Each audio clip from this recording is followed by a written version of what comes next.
Salut à tous, c'est Di. Alors aujourd'hui, on se retrouve pour un complément d'information sur Luminar AI, puisque vous êtes nombreux à me demander quand est-ce que je vais commencer les tutos. Alors bien évidemment, on va reprendre un petit peu le même procédé de Luminar 4, comme ça vous allez comprendre ce qui va se passer avec Luminar AI. Luminar 4, que s'était-il passé?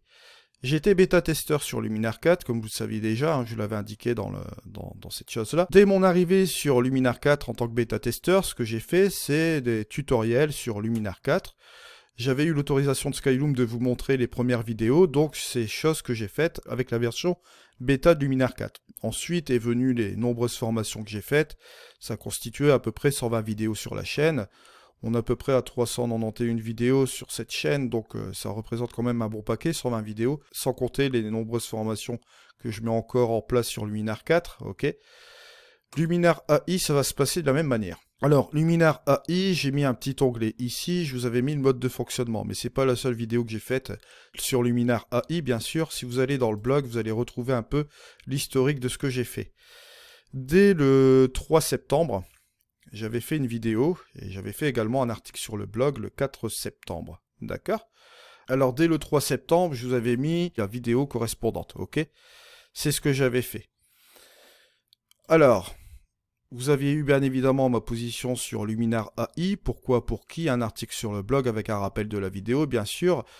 Et je vous ai parlé aussi du mode de fonctionnement de Luminar AI, d'accord, un article qui était assez, on va dire, détaillé, avec des images bien évidemment fournies par Skyloom pour vous illustrer le fonctionnement, bien sûr. Et je vous ai fourni également un complément d'information dont je ne vous avais pas fait un retour vidéo, d'accord.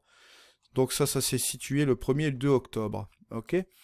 Donc 3 septembre sur ma prise de position, dès que j'avais eu cette chose-là. Et bien évidemment, le 1er et le 2 octobre ici, avec le mode de fonctionnement. Là, je vous avais parlé de AI Assistance le 13 octobre, ici. Ok. Juste comme ceci, c'est la fonction principale qui va vous permettre d'interagir avec votre photo dans le mode d'intelligence artificielle. Et là, bien évidemment, j'avais fait aussi le 16 octobre un article sur le blog.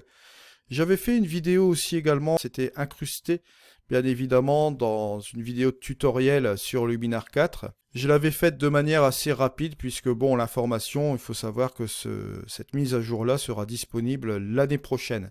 C'est-à-dire que Luminar AI va sortir d'ici la fin d'année. C'est sûr que c'est d'ici la fin d'année. Là, on arrive fin octobre, mais on n'a pas de date exacte encore une fois. Je tenais à le préciser et à insister encore une fois parce que je vois des dates qui s'annoncent à droite, à gauche, mais on n'a pas encore de date exacte. Ça, c'est l'information officielle de chez Skyloom, ok ?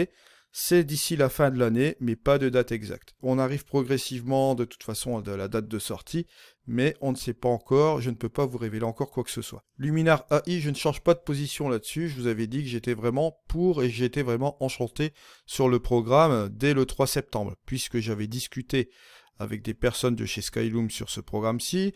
Je me demandais ce qui se passait, parce que bon, forcément, on voit un nouveau programme qui arrive, hors Luminar 4, on se pose quelques questions sur ce qui va se passer, et j'ai eu les informations nécessaires, et forcément, je dois dire que ça m'a conforté un petit peu quand j'ai vu le mode de fonctionnement. Bon, au niveau de ce mode de fonctionnement, justement, de Luminar AI, je vous avais donné cela dans le mode de détail d'après l'information officielle de chez Skyloom. Maintenant, concernant les ajustements manuels, il est vraiment très prématuré de vous parler de ça maintenant. Le logiciel, bien évidemment, comme il n'est pas sorti, il est toujours en cours de développement, d'accord? Il y a quelques ajustements qui se font dessus. Et bien évidemment, je ne vais pas vous parler aussi des bêtas, puisque c'est prématuré de vous parler de ça maintenant, ok? Ça, on en parlera un petit peu plus tard, dès que j'aurai le feu vert de Skyloom pour vous en parler. Et je ne vais pas commencer à faire du zèle, à vous donner des informations qui n'existent pas. Voilà. Ça, vous me connaissez, je suis assez franc pour vous le dire. Ensuite, vous avez aussi, n'oubliez pas, vous avez un accès à des packs de look gratuits, Luminar 4 ici, qui sont ici, ainsi que le panel de luminosité Liquid Light. Et je vous avais aussi fait un panel de luminosité, c'était sur Aurora HDR, le premier panel de luminosité, la version 1.0. Et je vous ai mis aussi la version 2.0 qui est ici, ok? C'est pour Aurora HDR 2019. Ça vous permet de faire des masques de luminosité sur Aurora HDR 2019. Voilà, je vous remercie de m'avoir suivi. On se retrouve pour une prochaine vidéo, prochain tuto, etc. C'était dit. Allez, ciao!